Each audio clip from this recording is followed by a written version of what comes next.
계속해서 출애굽기 강의 말씀 쓰도록 하겠습니다. 즐거이 성막을 짓다 이 제목으로 오늘 나누길 원합니다. 출애굽기 가장 하이라이트가 뭐냐? 성막 건설입니다. 성막을 세우는 겁니다. 무려 25장부터 40장까지 16장에 걸쳐가지고 다루고 있는 내용이 성막을 짓는 내용들입니다. 우리가 앞에서 그 성막의 크기 또 성막의 기구들 하나하나 묵상을 했습니다. 무려 25장부터 31장 하나님이 일일이 자세하게 다 기록을 하시고 또 이렇게 명령을 하셨죠. 증거궤는 성막은 이런 크기로 지어라. 증거궤 또 번제단 또 어떻게 지어라. 다 일일이 지시했습니다. 제사장 옷도 이렇게 지어라. 다 지시했습니다. 자, 그런데 그러면 여러분 이렇게 지시했고 여러분 어떻게 성경을 기록합니까? 지시한 대로 했더라 하면 끝나는데 35장부터 40장까지 다시 반복합니다. 하나님이 하셨던 말씀을 다시 번제단 이렇게 지으라고 했는데 그렇게 지었더라.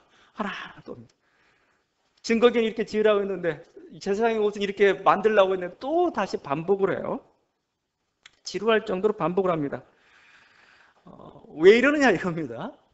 이렇게 하는 그러면서 이렇게 반복하는데 거기에 특징적인 하나의 어떤 그 문구가 하나 들어갑니다. 그게 뭐냐면은 여호와께서 모세에게 명하신 대로입니다.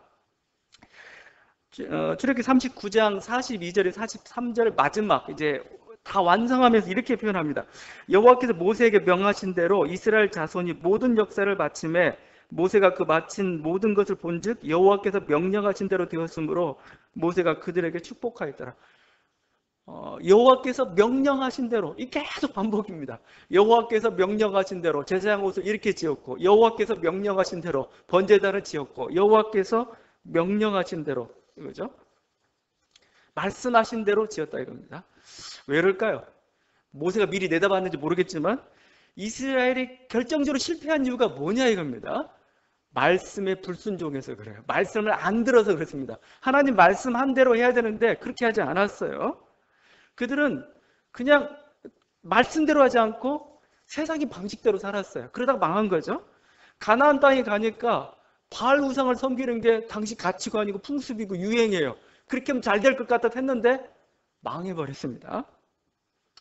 자기들이 욕심을 따라가지고 율법대로 살면 되는데 그렇지 않고 자기 욕심대로 살다 보니까 이스라엘 사회를 불평등과 폭력의 사회로 만들어버리고 말았습니다. 그러니까 분열되고 결국은 힘을 쓸 수가 없었던 거죠. 자기 생각과 경험에 따라서 예배를 드리는데 하나님 기뻐하는 게 있어요. 근데 하나님이 기뻐하는 예배를 안 드리고 자신의 경험과 생각을 따라가지고 만만해, 천천해, 강수 같은 기름 내 맏아들을 드리면 하나님 기뻐할까로 생각했는데 하나님 그걸 안 받으셨어요. 하나님 말씀대로 하지 않았다는 겁니다. 자기들이 얄팍한 꾀를 쫓아가지고 살았어요. 그래서 꾀를 쫓아가지고 애굽에 붙을까 아수르에 붙을까 하다가 결국 망하고 말았어요. 하나님 말씀대로 살지 않았기 때문에 여러분 말씀대로 살지 않으면 여러분이 굉장히 비참해집니다. 여러분 굉장히 초라해져요. 말씀대로 살면 인생을 당당하게 살 수가 있어요. 멋있고 축복받는 삶을 살 수가 있는데 그렇지 않고 눈치 보고 세상에 이렇게 시루에 영합하게 살다가 망하고 말았어요. 그러니까 어떻게 보면은 지금 이 여호와의 말씀대로 여호와의 명하신 대로 여기에는 아픈 사연이 있는 겁니다. 우리 그렇게 살지 않았다 망했다 이겁니다.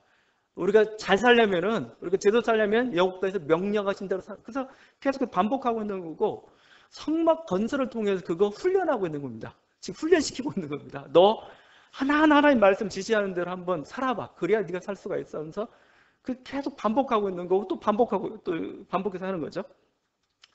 여러분 그래서 시편 1편이라는 게 시편이 전체가 150편이죠. 1편은 그냥 첫 번째다 이렇게 생각하면 안 됩니다.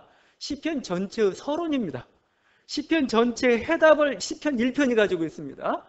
150편의 해답을 시편 1편이 가지고 있는데 거기에 초점이 뭐예요?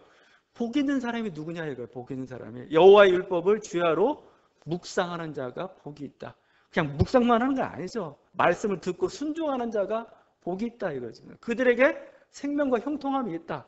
고난과 어려움과 환난과 너희가 이해할 수 없는 인생의 길을 가고 있지만 그 속에 답이 뭐였냐? 말씀 속에 있다 이거죠. 말씀을 지키다 보면은 답이 주어질 거고, 말씀을 지키다 보면은 너에게 복이 주어질 거다 이거죠. 그런데 경험적으로 그렇게 했던 겁니다. 그래서 우리가 읽지는 않았지만 35장 처음에 안식일을 지키라는 말씀이 나옵니다. 이들은 그래서 안식일을 지키라는 말씀을 왕국 시대는 안 지켰어요. 왕국 시대는 뭐 지켜도 그만, 안 지켜도 그만, 그러다가 바벨론 포로 심하게 얻어맞고 나니까 이러면 안 되겠다, 이거 잘못하면 죽겠구나. 우리도 그렇죠. 맞기 전까지는 잘 안 믿어요. 그냥 자기 생각대로 살다가 맞고 나서야 이거 안 되겠다. 이들이 바벨론 포로 돌아와서 가장 철저히 지킨 것 중에 하나가 안식일입니다. 안식일. 거기 35장 3절에 안식일에 너희 모든 처소에서 불도 피우지 말라. 그럼 불도 피우지 말라는 의도는 뭡니까? 음식 짓지 말라. 음식하지 말라. 그날은 거룩한 날이니까 음식도 짓지 말고 편하게 쉬어라. 이 말씀이죠. 근데 사실 이 말씀 적용하려면 너무 힘들잖아요. 불도 피우지 말라는 게 뭘까? 여러 가지 정말 밥하는 것만 밥만 하지 않으면 되는 건가? 촛불을 켜는 건 어떻게 되는 건가? 여러 가지 고민이 생길 거 아니에요. 말씀을 지키고자 하는. 그래서 그들이 그 말씀을 생활 속에 적용하기 시작했습니다. 그게 이제 서기관들이 나오고 전통이 출발하게 된 배경입니다. 그래서 그 35장 3절 말씀 때문에 현대의 그 유태인들 안식일 지키는 경건한 유태인들이 있습니다. 그들은 진짜 불도 안 피웁니다. 그래서 엘리베이터 버튼도 안 눌러요. 불 켜는 거잖아요. 그거 안 켭니다. 전등 스위치도 안 켜요. 불 켜는 거잖아요. 자동차도 운전하지 않습니다. 자동차 시동 거는 거 불 켜는 거라고도 안 합니다. 그러니까 그래서 이제 그러면 어떻게 하냐? 다른 사람 시켜요. 자기는 안 하고 뭐 엘리베이터를 전층에 다 서도록 만듭니다. 아예 안식일은 경건한 유대인의 가정은 누르면 안 돼, 불 들어오면 안 됩니다. 그러니까 뭐 이게 너무 지나치다 할 정도 모르겠지만 말씀을 지키는 그들의 노력입니다. 삶 속에서의. 그래서 여러분 우리가 전통이라는 거 너무 무시해요. 자꾸 예수님도 뭐 유전, 뭐 장로의 유전, 사실 장로의 유전 전통 좋은 겁니다. 왜냐하면 말씀을 지키려는 노력 가운데서 여러분 나온 거예요. 그래서 안식일에는 일하지 말라고 했는데 일이라는 게 뭐냐, 이런 종류를 다 정한 겁니다. 예를 들면 내가 피가 났어요. 피가 나서 이 피를 멈추게 하는 건 일이 아닙니다. 근데 피가 흐르니까 그걸 근원적으로 치료약을 바르고 뭐 어떻게 하면 그건 일이 됩니다. 왜냐하면 그것은 의사의 일이잖아요. 의사도 일해야 되지 않으니까 기본적인 구제조치는 하는데 더 이상 전문적인 게 들어가게 되면 일이 되는 겁니다. 열심히 하여튼 말씀을 지키고자 하는 그 노력들을 보여주고 있는 거죠. 그래서 이 전통이라는 것은 무게가 아주 대단합니다. 탈무드에서는 이렇게까지 얘기합니다. 토라의 말씀보다 서기관들의 말씀이 더욱 값지다. 서기관들의 말씀을 무시하는 것에 대한 처벌은 토라의 말씀을 경시하는 것보다 더 무겁다. 이 어떻게 하나님 말씀보다 그 말씀을 해석한 서기관들의 말씀이 더 무겁냐? 이게 사실은 서기관들이 해석했다는 게 결국 뭐예요? 하나님 말씀이잖아요. 하나님 말씀 내 삶 속에서 어떻게 지켜야 될 건가? 구체적인 사례들. 이 경우는 이렇게 지키는 게 하나님 말씀을 지키는 거다. 이게 서기관들의 해석입니다. 근데 이걸 가볍게 여기지 않았다는 겁니다. 무겁게 여겼다는 겁니다. 여러분 사실 우리도 그래요. 하나님 말씀을 현대사에 적용해 보려면 굉장히 안 맞는 것들도 많고 새롭게 적용해야 될 그 부분들도 많습니다. 예를 들면 우리 한국교회도 술, 담배 금지하는데 성경에 그게 나와 있지 않아요. 근데 우리 굉장히 중요하게 그것을 받아들이고 있습니다. 그럼 뭐예요? 해석이 필요한 거 아니겠습니까? 하나님께서 우리 몸을 하나님의 거룩한 신령한 제사로 드리라고 했는데 그 신령한 제사가 우리 몸에 막 이렇게 술을 부어가지고 완전히 망치장이 만든다든가 굴뚝처럼 만드는 게 아니고 뭐예요? 하나님께 경건한 삶을 드리는 것. 이게 해석이 아니겠습니까? 근데 해석이 잘못된 거예요? 해석도 하나님의 말씀인 겁니다. 그래서 여러분 우리가 이 설교라는 게 설교가 바로 그런 겁니다. 설교가 뭐냐? 우리가 말씀에 순종하라고 할 때 설교라는 것은 결국 이 시대를 향한 하나님의 말씀을 밝히는 겁니다. 그래서 우리가 어떻게 그 말씀에 순종해야 될까를 밝히는 것이죠. 여러분 하나님 뜻이라는 게 분명하지는 않습니다. 무조건 말씀에 이렇게 기록되어서 하나님 뜻이 아닙니다. 왜냐하면 어느 때는 성전을 세워야 될 때가 있어요. 학개와 스가랴입니다. 어느 때는 성전을 무너뜨려야 될 때가 있습니다. 예레미야입니다. 여러분은 막 성전을 무너뜨려야 될 때, 이거 성전을 세우라고 성전을 세운다? 하나님 뜻이 아닌 거예요. 잘못 순종하고 있는 겁니다. 어느 때는 심판이 하나님의 뜻일 때가 있습니다. 아모스죠. 어느 때는 뭐예요? 회복이, 은혜가 하나님이 드실 때가 있습니다. 에스겔 같은 경우에 또 이사야 40장 이후에 또 그런 말씀들이 있죠. 어느 때는 민족을 사랑하는 게 하나님 뜻일 때가 있죠. 어느 때는 민족을 버리는 게 또 하나님이 뜻일 때가 있는 겁니다. 그 말씀을 가지고 내가 어떻게 그들을 지킬 건가, 순종할 건가, 이게 우리들에게 중요한 문제고 고민하고 실천해야 되죠. 그래서 어떻게 보면 그 전통이라는 게 너무 무시할 수 없는 게 바로 이게 하나님 말씀을 지키지 않을 때 노력이에요. 노력의 결과물이고 우리는 그걸 소중하게 여겨야 되는 거. 오늘도 우리도 마찬가지입니다. 이 시대를 살아가면 어떻게 우리가 하나님의 뜻에 순종할 건가? 말씀을 통해서, 설교를 통해서 여러분들이 곰곰하게 묵상하고 그걸 찾아내는 것, 이거죠. 이게 말씀을 정말 존중히 여기는 사람이고, 이렇게 말씀을 순종할 때 여기에 생명이 있다 이겁니다. 어떻게 보면 성막을 짓는 과정을 통해 하나님이 그걸 교육시키고 있는 겁니다. 나 여호와의 명하신 대로, 여호와의 명하신 대로가 여러 가지 우리가 생각할 게 있지만 말씀에 따라 순종할 때 생명이 있다. 그걸 이제 가르쳐 주는 거죠. 이렇게 해서 지금 말씀대로 성막을 지어가고 있습니다. 말씀대로 막 지으라고 하니까 그냥 막 두려워가지고, 하나님이 두려워가지고, 이거 안 지키면 때리니까, 내가 지켜야 생명을 얻으니까, 그렇게 하면서 말씀을 순종해야 되는가? 아니죠. 오늘 말씀 뭡니까? 자원해서라는 표현이 제대로 나오고 있죠. 즐거움입니다. 즐거움. 기쁨으로죠. 기쁨으로. 35장, 36장 계속해서 여러분 읽다 보면은 성막을 지으려면 물질이 필요할 거 아닙니까? 헌금이 됐든 헌물이 됐든 물질이 필요합니다. 근데 그 물질들을 내어놓는데 그들이 어떻게 내어요? 마지못해서 눈치 보면서 내가 여기 이 자리에 있으니까, 그게 아니고 자원해서 즐거움으로 이렇게 내고 있습니다. 35장 21절이죠. 마음이 감동된 모든 자와 자원하여 모든 자가 와서 회막을 짓기 위하여 그 속에서 쓸 모든 것을 위하여 거룩한 옷을 위하여 예물을 가져다가 여호와께 드렸다. 자원하여라는 말씀이 35장 5절, 21절, 22절, 29절 계속해서 반복해서 나옵니다. 그냥 낸 게 아니에요. 자원해서. 36장 5절에서는 이렇게까지 얘기하죠. 공사를 더 이상 할 수가 없어. 너무 사람들이 많이 내니까 모세에게 말하 이르되 백성이 너무 많이 가져오므로 여호와께서 명령하신 일에 쓰기에 남음이 있나이다. 급기야 모세가 어떤 명령을 내립니까? 모세가 명령을 내리매 그들이 진중에 공포하여 이르되 남녀를 막론하고 성소에 드릴 예물을 다시 만들지 말라 하며 백성이 가져오기를 그쳤다. 행복한 고민이라는 거죠. 너무 많이 헌금이 막 들어오는 거예요. 그만해라, 그만. 우리 교회도 그래야겠어요. 여러분 그만 헌금하시죠. 충분히 넘칩니다. 이거 관리하기 힘들다. 관리하기. 근데 즐거움으로 자원해서 이렇게 지금 하고 있다는 거예요. 기쁜 마음으로죠. 기쁜 마음으로 드리는 것, 이거죠. 즐거움으로 드리는 것, 이거죠. 그래서 여러분 두 가지 기억해야 할 필요는 있습니다. 오늘 어버이날인데, 어버이주일인데, 그러니까 부모님을 공경할 때 우리 부모님을 공경하고 사랑해요. 말만 하면 안 되죠.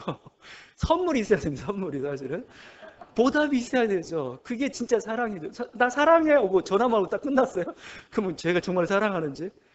선물 있는 거고 물질이 있는 거죠. 사실은요. 뭔가 보답이 있는 행동이 있는 겁니다. 그게 사랑인 거죠. 하나님을 사랑한다면 그런 행동도 사실은 있어야 되는 거죠. 그런데 그 행동이라는 게 기쁨으로 나와야 되죠. 자원에서 나와야 되죠. 그래야 받는 사람도 기쁜 겁니다. 막 주는데 얘가 어버이날이니까 억지로 주는 것 같아요. 주는데 뭔가 노림수가 있어요. 얘가 이거 주고 나 뭘 뺏어가려 하다. 기쁘지 않죠. 받긴 받지만. 하나님도 마찬가지입니다. 하나님도 드리는데 기쁘고 즐거운 마음으로 드려야 하나님께서 받으시. 하나님 뭐 물질이 부족한 분입니까? 전혀 안 부족한 분이에요. 근데 막 하나님 우리 중심까지도 보시는데 중심을 보니까 영 이상한 마음을 가지고 이렇게 드리고 있어요. 하나님 안 받으신다 이겁니다. 이게 자원에서 자발적으로. 그래서 우리 교회 헌금바구니 안 돌리죠. 헌금바구니 안 돌리는데 그 중에 하나가 자원에서 하라는 겁니다. 즐겁게 드려야 되는 거지. 또 헌금 명단도 안 싫어요. 자기가 좋아서 해야 되는 거지. 그거 눈치 보고 이렇게 해서 안 된다는 겁니다. 하나님 기뻐하시지 않으신다는 거예요. 마음에 감동이 있을 때 자원에 나오는 거죠. 지금 여기뿐만 아니고 그 다윗이 이제 예루살렘 성전을 지을 때 다윗이 했던 테러도 마찬가지입니다.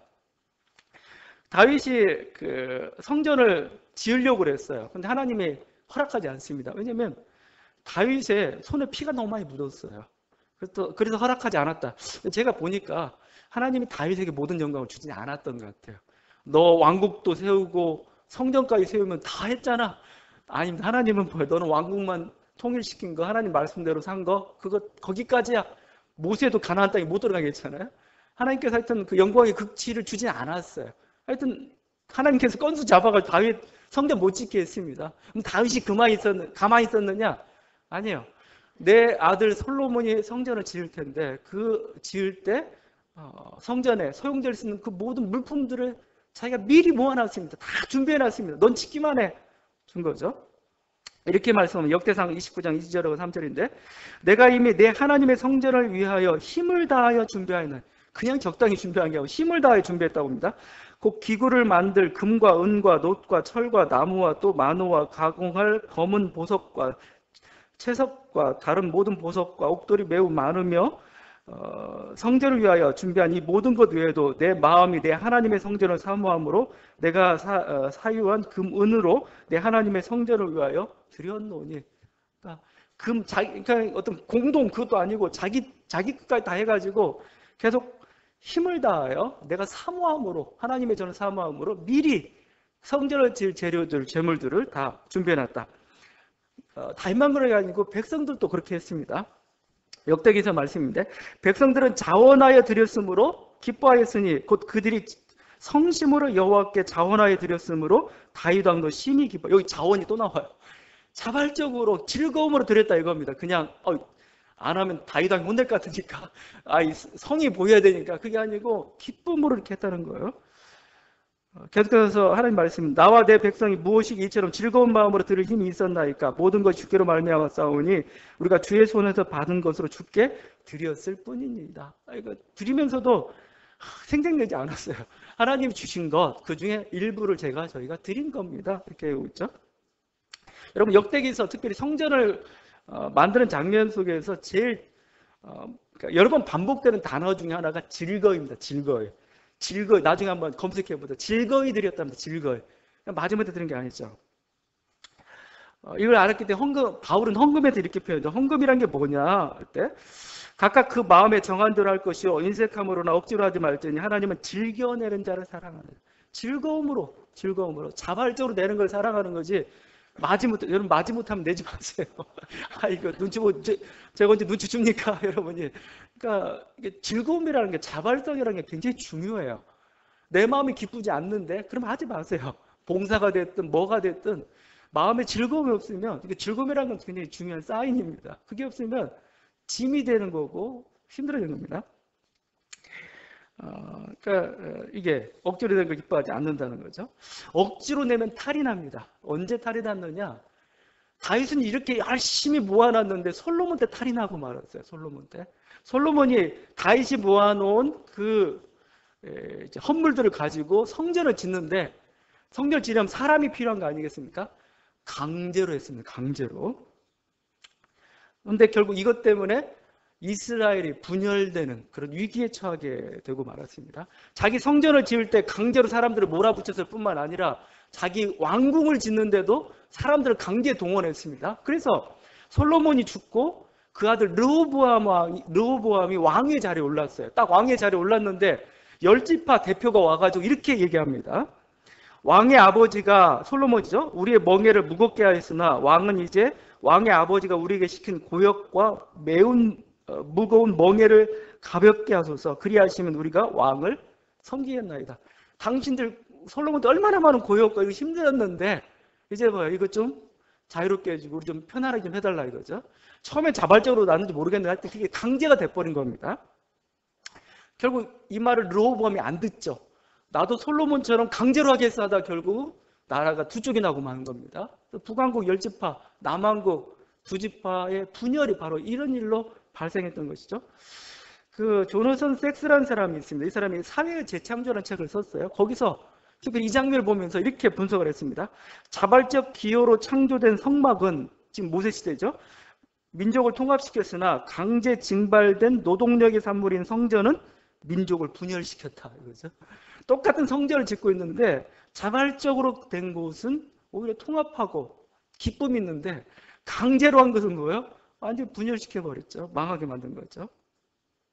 자원하여 즐겁다. 이것은 사랑하기 때문에, 목표가 숭고하기 때문에, 할 마음이 있기 때문에 생기는 거 아니겠습니까? 여러분, 그래서 이게 즐거움이 아니면 자원할 수 있는 그 분위기가 사실 중요해요. 그게 없이는 안 되는 겁니다.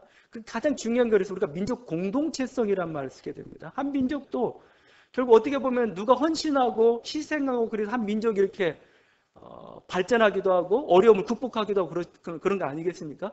민족이 헌신하고 희생할 수 있는 분위기가 되기 위해서 가장 필요한 게 뭐냐? 공동체성입니다. 공동체성.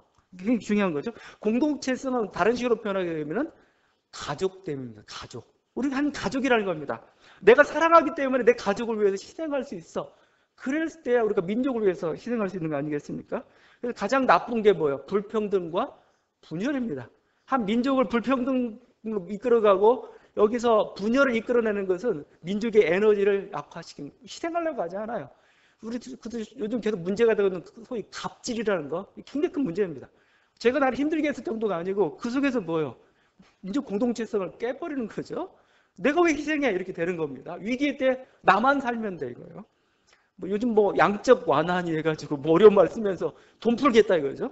돈을 받고 풀면 이제 물가는 올라가고 서민들이 그것을 부담하게 되는 겁니다. 서민들이 약이 올랐어요. 왜냐하면 니네 돈 벌 땐 다 그 돈 다 가져가더니 이제 어려우니까 희생을 나누자고 안 나누려고 그래요. 지금 조선업과 구조조정도 필요하고 막 그러죠. 그런데 그게 민족 공동체성이 확보가 되지 않으면은 자발적으로 안 해요. 희생하려고 하지 않습니다. 그래서 어떻게 보면은 더 많이 누린 자들, 많이 가진 사람이 먼저 희생하는 게 필요해요.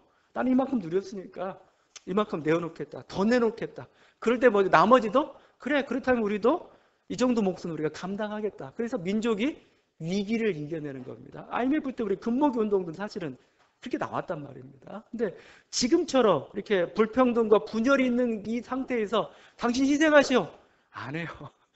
안 하고 더 열만 받는 거죠. 그러면서 자발성이 나오기 위해서는 이게 서로 공동체성이 또 있어야 되는 거고, 또 이스라엘 백성에게 자원에 사는 것은 기쁘기 때문이죠. 왜 기쁩니까? 하나님의 성전을 짓는다는 그런 기쁨이 있는 거죠. 목표가 숭고해요. 목표 이 정도 목표면 하나님의 성전이라는, 하나님의 성막이라는 그 위대한 목표가 있으니까 그렇다면 난 하나님을 사랑하기 때문에 당연히 내놓겠다 이렇게 되는 거죠. 그런 점에서 우리 현대 한국교회가 이 본문 제가 보다 보니까 이 본문 하면서 뭐 하겠어요? 전부 성전 건축을 앞두고 있는 교회들이 전부 이 본문 가지고 와서 헌금하시오 막 이렇게 가는데 잘못 적용했어요. 잘못 적용. 왜냐면 지금은 이제 성전이라는 게 건물이 아닙니다. 그래서 우리가 성전, 성소라는 표현은 사실은 말이 안 돼요. 그냥 이건 교회당이고 예배당일 뿐이고 건물일 뿐입니다. 그럴 뿐만 아니라 한국교회의 어떤 건축이라는 게, 교회 건축이라는 게 낭비의 대명사가 되어버리고 말았어요. 탐욕과 허세와 또 그 과정에서 억지가 동원되고 별로 아름다운 목표가 숭고해지지가 않았어요. 근데 거기서 자원하는 마음으로 드릴 수 있겠습니까? 지금은 어려워요. 우리 60년, 70년대 한참 교회가 어렵고 힘들고 또 보람이 있었을 때는 정말 집 한 채라도 팔아서 드렸던 그런 사람들 있었습니다. 지금은 근데 어려워요. 근데 지금 잘못 건축하다간 부도 맞기 쉬워요. 성도들도 이제 아주 그냥 자원해서 안 해요. 왜 그러느냐? 신앙이 줄어서 그러느냐? 그것보다 이게 기쁨이 있어야 될 거 아닙니까? 즐거움이 있어야 돼요. 하고 싶은 마음이 생겨야 할 수 있는 거 아니겠어요? 여러분, 그 마음에 감동이 있으면 나오게 되어 있습니다. 삭개오 경우를 보십시오. 삭개오에게 하나님이 삭개오에게 준 건 사랑밖에 준 게 없어요. 예수님이 그를 인정해주고 사랑하고 또 예수님을 통해서 그가 구원의 은혜를 받았을 때 삭개오의 태도입니다. 삭개오가 서서 주께 여짜오다. 주여 보시옵소서. 내 소유의 절반을 가난한 자들에게 주겠사오며 만일 누구의 것을 빼앗은 일이 있으면 네 갑절이나 갚겠나이다. 이런 고백이 어떻게 나오는 겁니까? 사랑을 받으니까 감동해서 자원에서 나오는 거죠. 이게 하나님께서 원하시는 그런 재물이고 헌물이고 또 헌금이고 그렇습니다. 교회도 또 우리 자신들도 정말 그 모든 것에 이 즐거움이 있는가, 자발성이 있는가 한번 좀 보셔야 될 것입니다. 이 성막에서 하여튼 이런 그 광야에 하나님께서 어떤 임하신 그 집을 세운다는 그 기쁨 속에서 이스라엘 사람들은 정말 즐거움을 이렇게 헌신했습니다. 그래서 이렇게 만들어내는 거죠. 자, 그래서 이제 성막을 짓는데 그 중에 또 사람들을 세웁니다. 하나님이. 그냥 성막을 짓는데 그냥 사람을 아무나 쓴 게 아니고 거기에 또 합당한 성령으로 충만한 하나님의 영으로 충만한 사람들을 세우고 있어요. 35장 31절이죠. 하나님의 영을 그에게 충만하게 하며 지혜와 총명과 지식으로 여러 가지를 하게 하셨다. 36장 1절도 우리가 읽었죠. 부살렐과 오홀리압과 및 마음이 지혜로운 사람 곧 여호와께서 지혜와 총명을 부으사 성소에 쓸 모든 일을 할 줄 알게 하신 자들은 모두 여호와께서 명령하신 대로 할 것이니라고 그렇게 또 했다 이거죠. 하나님의 신으로 충만한 자들, 그들 기술자들이죠. 그들이 하나님 말씀하신 대로 그렇게 제작을 했던 거죠.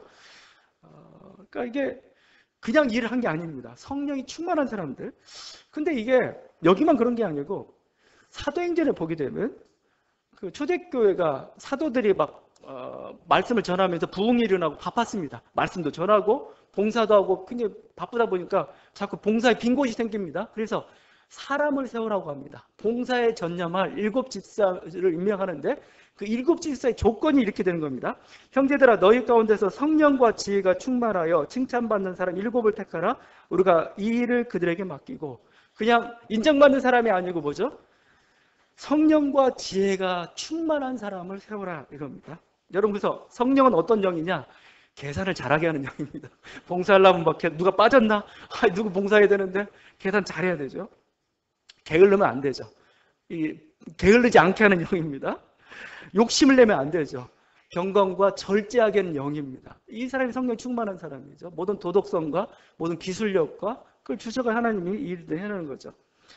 여러분 이게 교회나 성전을 세울 때만 이런 특별한 사람이 필요한가? 저는 그렇지 않다고 봐요.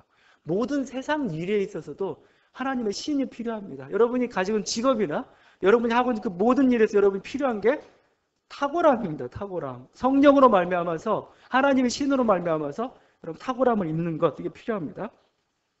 그래서 여러분 그 고대 사회에서는 이렇게 어떤 이렇게 일들이라는 게 그냥 일이 아니고 어떤 신의 감동으로 한다고 이렇게 그들은 고백하고 있습니다. 그래서 여러분 그 오디세이, 호메로스의 오디세이나 베르길리우스의 아이네이스 보게 되면은 제일 첫 구절이 뭘로 나오는 줄 아세요? 여러분 안 읽어봐서 잘 모를 겁니다. 고전인데 제일 첫 구절이 이렇게 나옵니다. 신을 불러요. 신을. 음악의 신, 시인의 신을 부릅니다. 오디세이 첫 구절입니다. 들려주소서 뮤지의 여신이여 트로이아의 신성한 도시를 파괴한 뒤 많이도 떠돌아다녔던 임기응변에 능한 이 사람 오디세이의 이 이야기를 나에게 들려주소서. 왜 이걸 하느냐? 그게 아니고 시인이라는 사람은 어떤 시인은 누구냐 이거예요. 신에 감동한 사람들입니다. 그냥 여러분 사실은 시라는 것들이 좀 다르지 않아요. 시라는 게 시를 딱 읽는 순간에 내 마음 어떤 내 영혼의 깊은 곳으로 뭔가 이렇게 파고 들어가는 느낌들을 받을 때가 있습니다. 그것을 그냥 그들은 인간의 언어라고 생각하지 않은 거예요. 신이 준 감동의 언어라고 생각한 겁니다. 그래서 이렇게 서사시나 시인들 제일 먼저 하는 게 뮤지의 신을 부르는 겁니다. 음악의 신, 시인의 신입니다. 와서 나를 감동시켜가지고 당신의 소리를 바라게 하옵소서. 시인도 그렇습니다. 시인도 그냥 술 먹고 하는 게 아니고 뭐요? 영에 취해가지고 신에 취해가지고 하는 게 이 시입니다.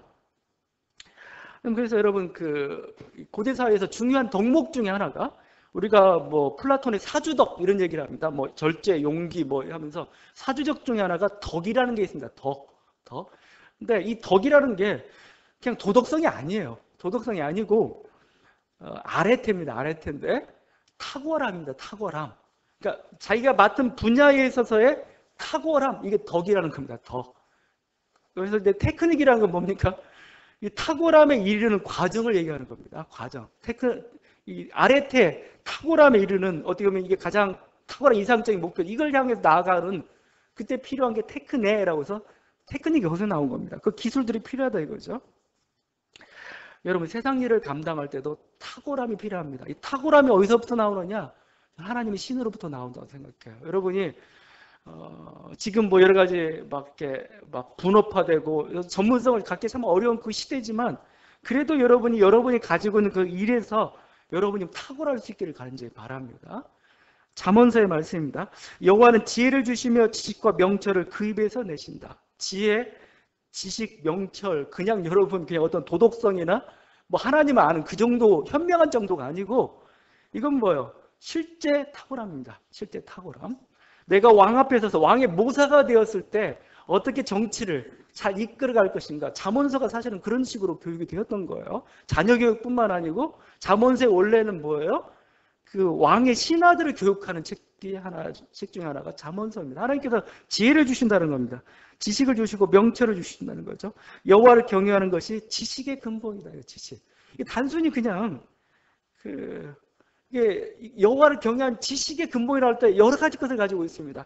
여호와를 경외할 때 우리는 도덕적으로 바르게 되죠. 도덕적으로 바른 사람이 사실은 또 지혜를 가져다 줍니다. 이게 여호와의 어떤 영이 임했을 때 우리가 명철해집니다. 분명해집니다. 거짓과 참과 거짓과 진짜와 가짜가 보여요.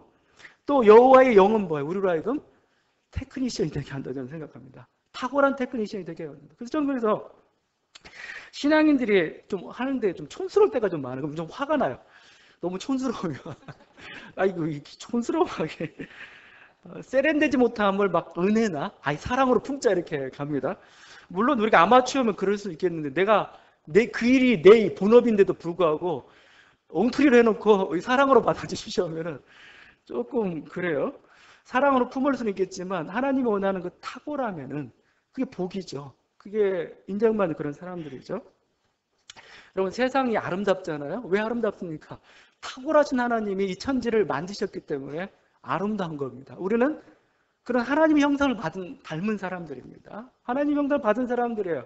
탁월하신 하나님이 탁월하시기 때문에 우리도 탁월해야 돼요. 실제 그래요. 어떤 사람들은 막 신통하다 아니면 뭐 귀신 들린 것처럼 보이는 사실 그래요. 인간이 가지고 있는 놀라운 그 탁월함이 있습니다. 여러분 그걸 놓고 기도하십시오. 하나님께서 그런 은혜를 주시고 여러분이 자기 맡은 분야에서 그 어떤 모습이든 탁월한 존재가 되라는 겁니다. 이게 자기가 만족스러울 뿐만 아니라 이게 복이에요. 또 우리가 무엇을 기도할 거냐 이를 위해서 기도하십시오. 하나님 저희가 이 분야에서 좀 탁월한 사람들이 되게 해주십시오.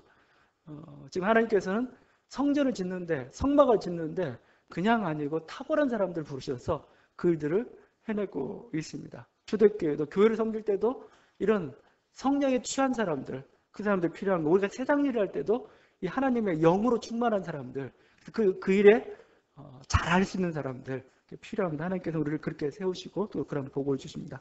그 은혜가 있는 저와 여러분들 간절히 바랍니다. 같이 기도하는 시간을 좀 가졌으면 좋겠습니다.